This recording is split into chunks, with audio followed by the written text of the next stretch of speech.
Hello बच्चों, चलिए प्रश्न को पढ़ते हैं। अभिकथन असर्सन ए। वक्तव्य फर्स्ट, ऊष्मागतिकी का शून्य नियम ऊष्मीय साम्यावस्था भी कहलाता है। वक्तव्य सेकंड, रीजन, दो वस्तुएं यदि तीसरी वस्तु के साथ ऊष्मीय साम्यावस्था में है तो तीनों एक दूसरे के साम्यावस्था में होगी। एबेसेड ई 5 विकल्प है, सही विकल्प का चयन करना है। तो चलिए प्रश्न की मुख्य अवधारणा पे बात करते हैं।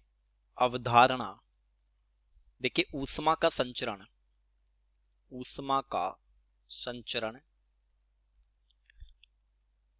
अधिक ताप वाली वस्तु से, अधिक ताप वाली वस्तु से कम ताप वाली वस्तु की तरफ होता है, यानी गर्म वस्तु से ठंडी वस्तु की तरफ होता है। तो देखिए शून्य नियम क्या कहता है, शून्यांकी नियम, ऊष्मागति का शून्यांकी नियम। देखिए मान लेते हैं कि ये कोई दो बॉडी है, ये ए है और ये बी है, और ये इनके मध्य एक डाइथर्मिक दीवार है, डायथर्मिक वॉल, यानी इससे क्या होता है, ऊष्मा का संचरण संभव है। ये बी है। तो देखिए ऐसा मान लिया जाए कि समय के साथ इसके लिए P1 T1 और ताप T1 है, आयतन V1 है। इसके लिए मान लेते हैं कि P2 V2 और T2 है। अब T1 ज्यादा है T2 से, और बाकी माइक्रोस्कोपिक प्रॉपर्टी जो है वो नियत है, यानी प्रेशर और वॉल्यूम नियत है। और अगर T1 का ताप ज्यादा है तो हम कह सकते हैं ए से ऊष्मा का संचरण होगा बी की तरफ, ऊष्मा का संचरण बी की तरफ। तो ए का ताप घटेगा और बी का बढ़ेगा। एक सिचुएशन में T1 बराबर T2 हो जाएगा।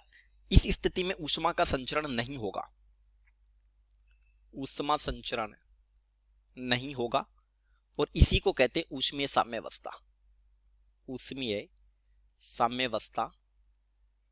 अगर एक तीसरी कंडक्टिंग बॉडी इनसे जुड़ी हो, बी,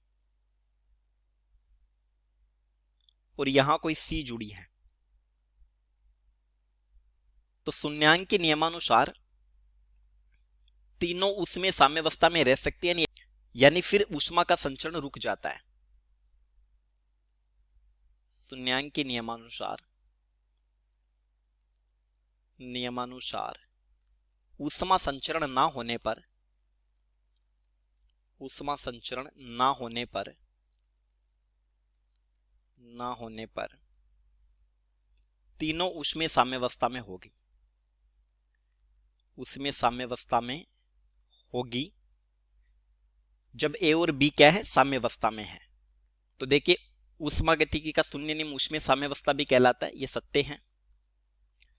और सेकंड है, यानी कारण है, दो वस्तुएं यदि तीसरी वस्तु के साथ ऊष्मीय साम्यावस्था में है तो तीनों एक दूसरे से साम्यावस्था में होगी, ये भी सत्य होगा।